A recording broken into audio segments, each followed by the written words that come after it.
राहुरीतलं चित्र दुसऱ्या फेरीत भाजपचे अक्षय कर्डिले 9637 मतांनी पुढे आहेत, म्हणजेच आघाडीवर आहेत। राहुरीतलं हे चित्र दुसऱ्या फेरी अखेरचं।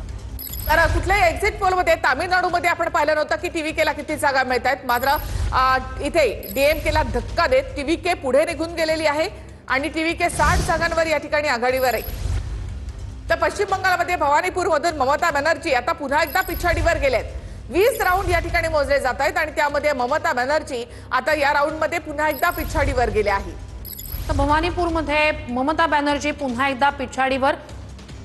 सुवेंदू अधिकारी भवानीपूरमध्ये ममता बॅनर्जींचा पराभव करणार का याकडे लक्ष असेल। दावा त्यांच्याकडनं तसा केला जात होता, मात्र भवानीपूरमध्ये सध्याची ही चित्र आकडेवारी ममता बॅनर्जी तिथे पिछाडीवर आहे। ममता बॅनर्जी पिछाडीवर, सुवेंदू अधिकारी यांनी इथे आघाडी घेतलेली आहे।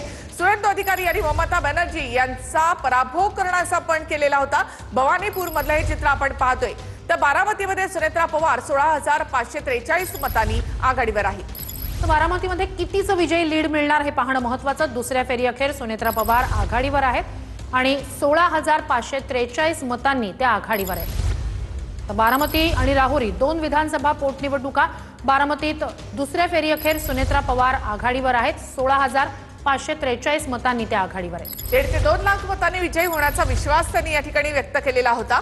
बारामती पोटनिवडणूक दुसऱ्या फेरी अखेरीस सुनेत्रा पवार आघाडीवर आहेत, 16543 मतांनी सुनेत्रा पवार पुढे। पोटनिवडणूक अजित पवार यांच्या निधनानंतर होणारी पश्चिम बंगालचं हे चित्र। नंदीग्राममधनं सुवेंदू अधिकारी 3000 मतांनी आघाडीवर आहेत। भवानीपूर या ठिकाणून देखील सुवेंदू अधिकारी आघाडीवर आहेत, तर ममता बॅनर्जी या ठिकाणी पिछाडीवर गेलेले आहेत।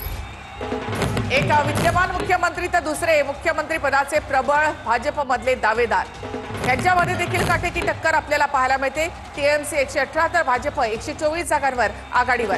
248 जागांचे कल आतापर्यंत हाती आले।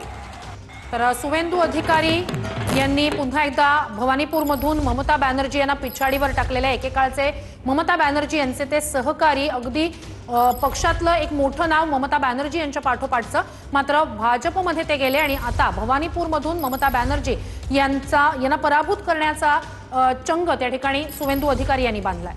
पश्चिम बंगालमध्ये भवानीपूरमध्ये ममता बॅनर्जी पिछाडीवर, सुवेंदू अधिकारी आघाडीवर आहेत। तिथे आकड्यांनुसार सुद्धा ममता बॅनर्जी यांची धाकधूक या ठिकाणी वाढलेली असणार। टीएमसी 118 तर भाजप 124 जागांवर आघाडीवर।